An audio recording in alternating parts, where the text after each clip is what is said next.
আচ্ছা, সবাই যে হাসনাত আব্দুল্লাহ আর আসিফ মাহমুদ থেকে মাত্র 25 কোটি টাকার হিসাব চাচ্ছে, ঠিক আছে, ওরা হিসাবও দিছে, মানা যায়। কিন্তু বিএনপির যে 212 জন এমপি আছে, তারা কি তোমাদের মায়ের জামাই লাগে? তাদের থেকে হিসাব চাইতে ইচ্ছে করে না কোনো সময়? তাদেরকে কি মানে তোমার মায়েদেরকে দিয়ে রাখছো?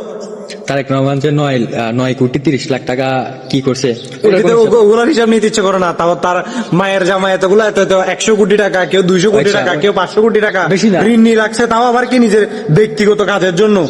বেশি না। ব্যক্তিগত কাজের জন্য ঋণ নিয়ে রাখছে, ওইগুলো নিয়ে বলতে ইচ্ছে করে না? ওই ধর্মমন্ত্রী, আমাদের বাংলাদেশের ধর্মমন্ত্রী 92 কোটি টাকা ঋণ খেলাফি, ওটার কোনো হিসাব নাই। শুধু হাসনাত, আসিফ, এরা একটু- এনসিপির কেউ যদি টাকা নিয়ে থাকে শেষ। তাও আবার টাকাগুলো এদের অ্যাকাউন্টে আসে নাই, টাকাগুলো আসছে জেলা প্রশাসকের হাতে, মানে শুধু এদের জেলায় আসছে, রাজস্ব তহবিলের থেকে আসছে। কিন্তু এই আবাল চোদারা তো এগুলোই বুঝে না।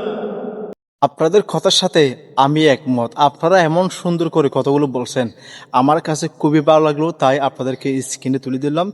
যদিও কথাগুলো কয়েকদিন আগে বলছেন, সময়ের অভাবে ভিডিও করতে পারেনি, আন্তরিকভাবে দুঃখিত। তো আসলে আপনাদের কথাগুলো এক কথায় অসাধারণ, জবাবটা কিন্তু অসাধারণ হয়েছে। কি বলেন অবশ্যই মন্তব্য জানিয়ে যাবেন। আসলে আপনারা কে কোন দল করেন সেটা দেখার বিষয় নাই, সত্য নিয়ে থাকবো, সত্যটা তুলে ধরার চেষ্টা করব, আমার যাই হোক না কেন।